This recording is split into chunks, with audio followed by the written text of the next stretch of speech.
Hey, what's going on, guys? Mike Smith here with 2.7 Development, Rolex 2.4 with Pac Majors, Alliance Racing, the new gig here for 2016. There we go. Start of the new season. Great sight to see. A bunch of GT3s hanging out here for the Predator race, the first Predator race of the year. We ended up starting out about 11th in class. And we were able to get through this first corner pretty good. Just a couple cars ahead there. In the yellow and gray car is my teammate, Brian Bennett.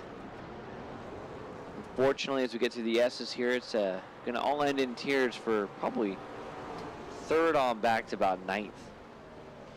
See the smoke already. Issues happening. I'm going to sneak through the inside here. Bit of a close call there, but able to get through. That moves me up to 5th. Just behind newcomer to the series, Clark Archer. Clark unfortunately picked up a little bit of damage in that International Horseshoe incident. So I'm going to end up reeling him in pretty good once we get to the banking. First race of the season, my second year in the series. Got a couple of W's last year on the oval. To be fair, things kind of went our way, and we really struggled on the ovals. For 2016, with Michael Lett, the organizer, setting with the Constructors Cup, kind of a team championship. Jason Fleishcli approached me and a few other guys, and we set up this team, Alliance Racing. And on the road side, I'm definitely probably number 5 on the team of 5.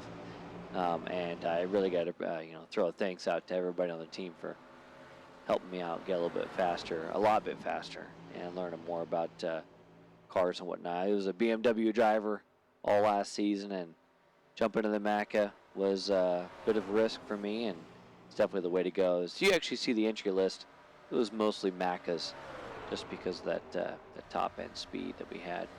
But once again, yeah, big thanks to the team for helped me out there. Clark Archer, bit of a moment there into the braking zone. We were able to get through there unscathed. That was lap 1 for us. Actually, aside from the issue, pretty uneventful. We'll actually take a little bit closer look at this first lap schmozzle. Newcomer to the series here, Kyle Geary, I think it is. Focused in on he ends up being the cause of our first lap issue. Like you mentioned on the forums, there is a net code deal. You see curls around the track. I think he hits Bernie there. Bernie goes across, and it was just, a lot of people has nowhere to go. That gray and yellow car of Bennett, my teammate, he's out with suspension with the left front. Boren there in the foreground, he's going to go out with, I believe, suspension issues as well. Geary continuing on, but with issues, as we were focused in on there. It's one of those things where you try to thread the needle a little bit, sometimes you miss. One more time here on top of Geary here with the helicopter view.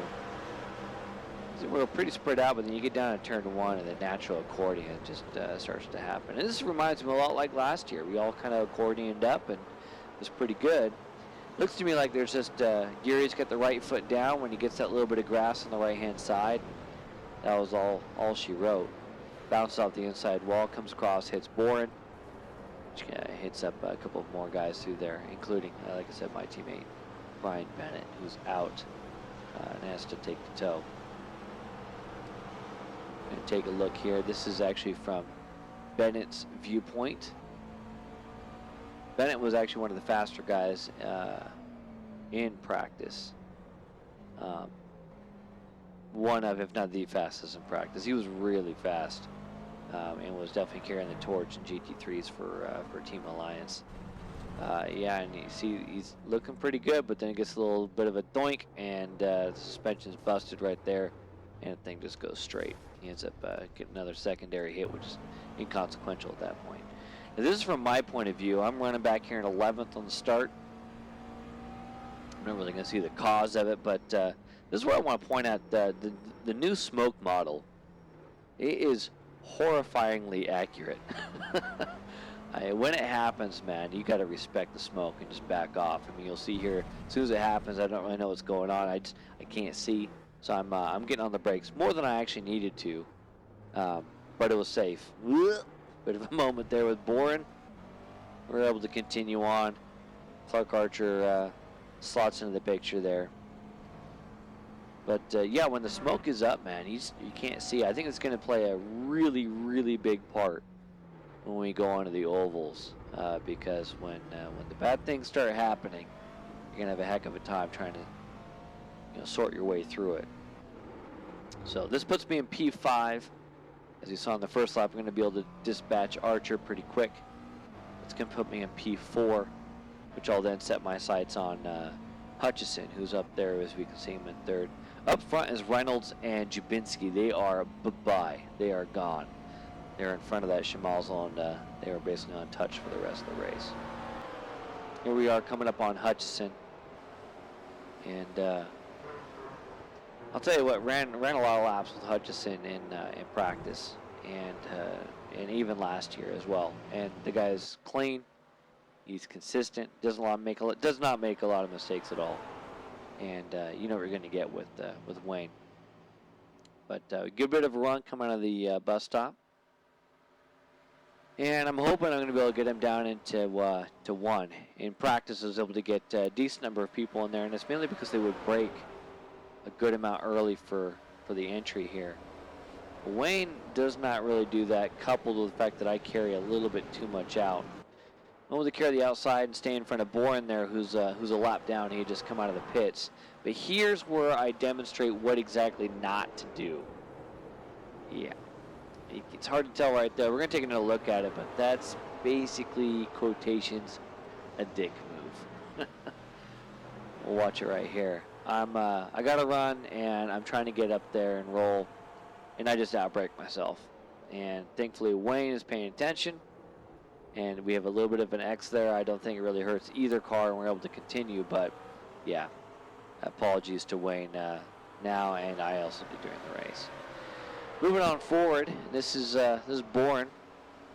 He's like I said, he's a lap down. He got caught up in that international horseshoe deal, and he was definitely quicker from what I had seen. And he's got to run again out of the bus stop. The bus stop and I did not really get along at all in practice or this deal here. And he's able to get a run on me and start to attack as we head down towards turn number 1, just like I did with Wayne, which is it's a favorite spot. It's a big spot to try and make things happen. We get down in here, and I'm actually able to brake pretty good. Stay to the inside, and Bourne has to kind of relinquish the opportunity and roll in behind me. And felt pretty good about that after practice. Tried it several times. It was doable to hold that inside nicely. That was attempt number 1. Attempt number 2 starts out much the same. Again, I'm not as fast in the bus stop. Boren is. He's able to get a pretty damn good run as we come out of there. See the guys starting to pile up behind us. Boren and I fighting back and forth. Does us no good to try to catch the front guys and pull away from the guys behind us, and they're all stacked up pretty good. Boren gets that run once again. He's going to go to the outside, and I'm going to play this the same as I did before, try to hold that inside. Boren, however, is going to carry a little bit more than he did before, and the Ascent's just not going to cooperate, and unfortunately he loses it. And yeah, it hits my nose, and yeah, that's broke. That's junked. See here a little bit easier. Just curls in, and doink, and doink. Yeah, game over. That's a busted ass McLaren right there. And that's basically the end of the race for me. This is what it's going to look like from Hutchison. Once again, we're going to talk about that smoke. Here he is rolling here like nobody's business. And then, yeah. Yeah. You just kind of cross your fingers and hope you make it through okay. That's Ryan Bird getting by. And again, Stephen Ellis, newcomer to the series, he gets around as well.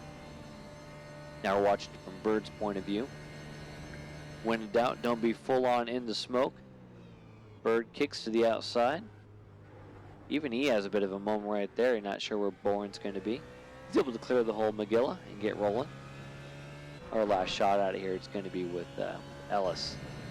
Even further back. And you're still going to see how the smoke is going to make a difference. Bourne across, hits me, I'm toast. Bourne keeps going. And you see, even with that late run, he's still going to have an issue with the smoke. But I'll tell you somebody who didn't have issues the entire race, that guy right there. The Jason Fleishcli, the guy who put Alliance Racing together, the guy who goes flag to flag and gets things done, taking his first win in the series. Congratulations to Jason. Big one out of the gate as we scroll down a little bit. 25th for us. Toma, he's one of our drivers. 29th. Bennett had a splash and go at the end at 30th. And we had Calisto with the W in the AM split. Not exactly how we wanted to go, but we'll go get him at Daytona. Thanks, guys.